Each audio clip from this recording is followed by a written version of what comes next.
at which point do we reshape democracy to the way we are as a people, right? Rather than having it the way theirs is. At which point do we say, okay, we want our leaders to not swear by the Bible or the Quran, but they should swear by Shango and Obatala, all those things. And when I hear such conversations, and like you rightly said, a dictator, the Chinese model comes to mind. The China model that's literally in 30 years, in 3 generations or so, has raised them from the poorest to, the most socially, economically powerful force that can face America head on. At which point do we pivot, mature, and find the courage to say, you know what, here's how we're going to do it. You keep yours, we're gonna have ours. And I think that's what you're saying. Now, you mentioned something earlier, activation. I love that word because it's a very young word. It's a very young word. It's it's used by the Gen Zs and millennials quite a lot. And when I hear it, I think the Nigerian Renaissance. I think our food, Afrobeats, young people like you who are representing Nigeria, Africa, all over the world. I think of our fashion. I think of places where we're dominating in culture, etc. But where else should we be dominating that we're not playing in is not where I'm looking at.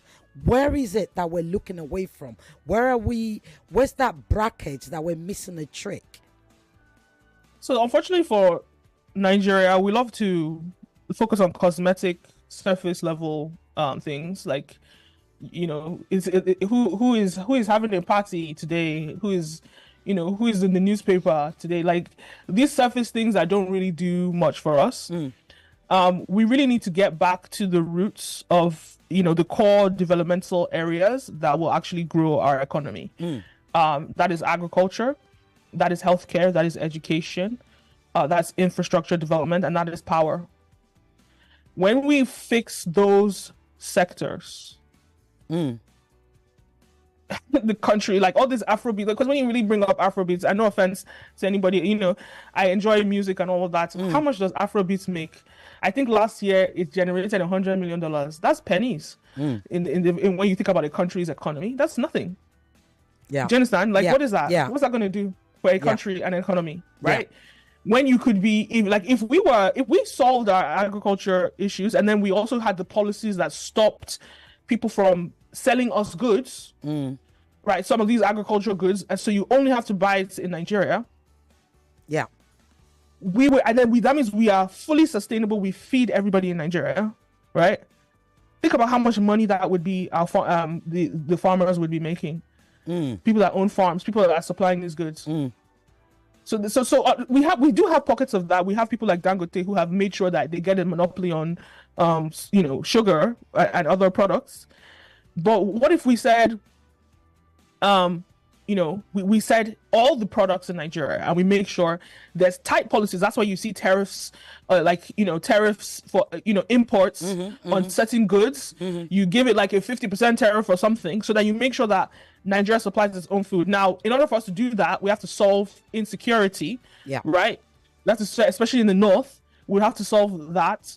So it's really about having these strategic economic plans that will actually develop Nigeria, not, let us make more Afrobeat stars.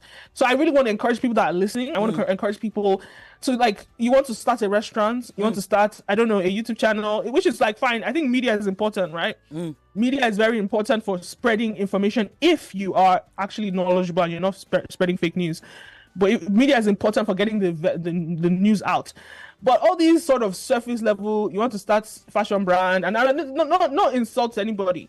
But before we start on these cosmetic surface level, I think what you're saying is let us solve the roots first, the infrastructure. Let us yes, exactly. Let's build that infrastructure first. So I really want to encourage the young people to stop looking at all these sort of cosmetic industries and start going to the core developmental issues in Nigeria. Look at healthcare. It has such huge issues in healthcare. And another thing I want to add, and this is so important to me, right? People think it costs a lot of money to do these things, but one thing that we have the richest economy, one of the richest economies in the world, because we have human capital. So we already have the potential to have next to free, not free because it's not slavery, but next to free labor from Nigeria. When you think about why is America the country it is, because it exported Africans into their country. They got free labor for how many hundreds of years? Now we have all that free labor that are just idle. Imagine if we had leadership that said, no, everybody must work. I want to build farms. Everybody must work on this farm. I want to build factories. You must work on this, whatever. And we will sort of like, I'm not saying that it's going to be free. You will pay them, but you can control the economy when you do that. Right? So if you look at sort of some of the developmental Maslow's hierarchy of needs. Right? And you think, first of all, if I can solve people with food, so if I say I get all this free labor, I put them into these farms, and whoever works in the farm gets free food. You've already solved half of the most Nigerians' issue right now. You have given them food, and you're saying, in exchange for that food, I'm getting free labor out of you. Do you understand? Yes. And then you now say, okay, I give them housing, right? I give them all of these things, and I give them, I don't know, some sort of like, they make some money out of it. Yes, indeed. Skills. You can solve these fundamental issues. Exactly. Then you start training. Then you start training people on all these other industries that we need support with. Thank you. So I think that a lot of us, if you're starting another, I don't know, delivery truck company, this, that, think about core developmental things. I think about how you can contribute in that way. Thank you. Soft power is what we've been talking about, right? That's what you said. Let's get away from the soft power because we already have the soft power. We're dominating that soft power space. If soft power is pushing out content and getting gazillion millions of views, hard power is infrastructure, right? So let's talk about infrastructure with regards to modern age, digital infrastructure. We have Facebook, we have IG, we have TikTok, we have X. We don't have one that belongs to Africa. Not one. That's why a whole African stream is able to be taken down. And incidentally, there was an outrage across Africa. So again, that goes back to who owns our media. When there's somebody in France that owns, the media landscape, that's DSTV. Then you have other people owning everything. We're not sharing the information. Whatever we post on social media can just be suppressed because we don't own that infrastructure, right? And so how do we? I think my question would have been: we're now in a battle, what I call the war of algorithms, right? Yeah. How does Africa begin to get the tools to fight? To also be part of that war of algorithm, because China and the US are fighting theirs with TikTok and and Facebook and IG. Africa is in the middle. Africa becomes, as usual, the victim when two giants fight, right? So what does Africa do to actually be part of that algorithm dominance?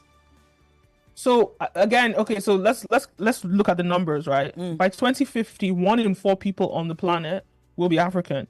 By that same 2050, 1 in 3 people on the planet that are young, I believe it's under 16, will be African. So we are the future. Right. So the next step to that is I can't go into your house and ask you for your master bedroom. Like, what will you tell me?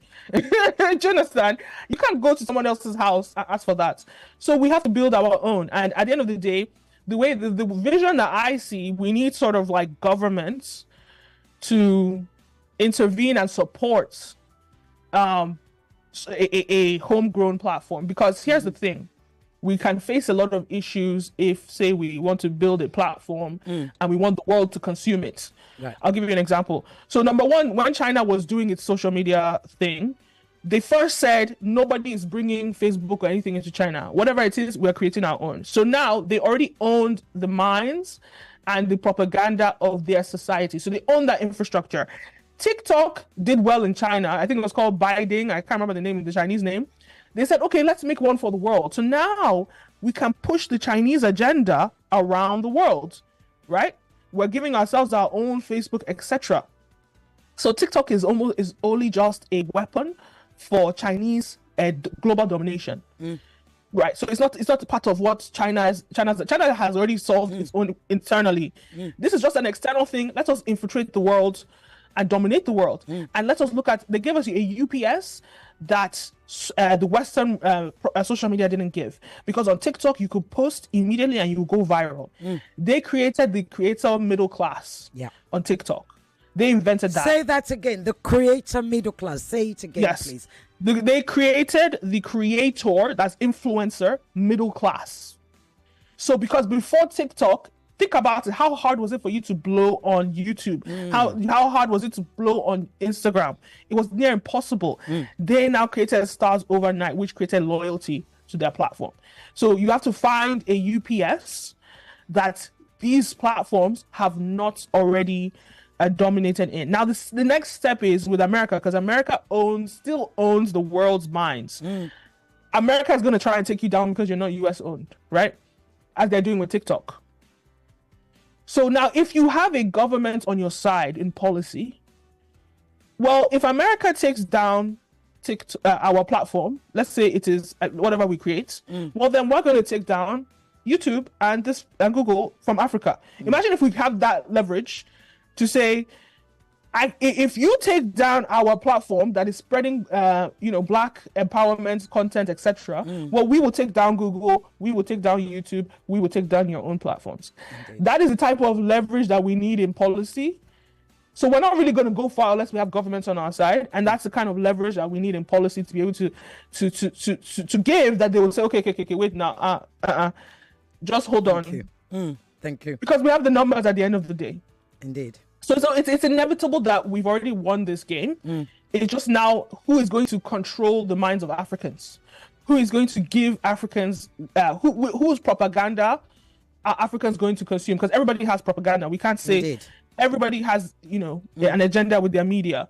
So whose propaganda are Africans going to believe and consume? Thank you. And I would hope that it is from Africa, that we consume our own propaganda. That benefits us. Sisi Oge, greetings to you and your very intelligent guest. She has a very, very clear picture of Nigeria and by extension Africa's problem and the solutions. She deserves to be Nigeria's next president. I didn't say that, they did. Right. People have been calling since we've been speaking and I didn't answer them.